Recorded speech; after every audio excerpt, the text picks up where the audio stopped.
কাজী নুরুল হাসান সোহান নির্বাচকদের উপেক্ষার শিকার হলেন তিনি।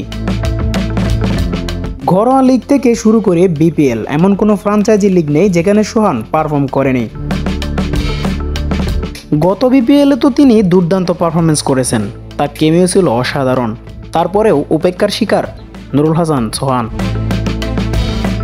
ঘরোয়া লিগেও বেশ দারুণ পারফরমেন্স করেছেন নুরুল হাসান সোহান, তবে নির্বাচকদের নজরে তিনি আসেন না কেন সেটা প্রশ্ন সকলের কাছেই।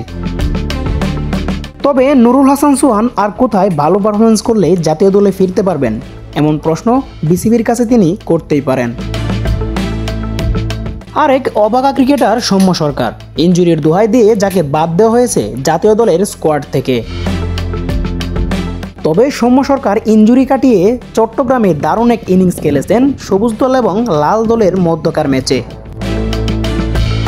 চট্টগ্রামের সেদিনের ম্যাচে নির্বাচকদের কড়া জবাব দিয়েছেন সৌম্য সরকার। সৌম্য যে ম্যাচে ইনজুরি হয়েছেন তার আগের ম্যাচে সৌম্য সরকার করেছিলেন ৭৩ রান।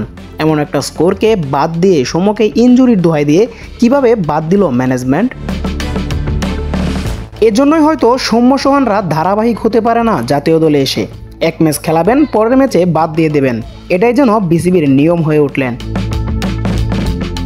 ক্যারিয়ারের শুরুতে দুর্দান্ত পারফরমেন্স করেছিল বাংলাদেশের হয়ে সৌম্য সরকার, কিন্তু এই ব্যাটার যে এভাবে হারিয়ে যাবেন তা হয়তো কেউ কল্পনাও করেনি।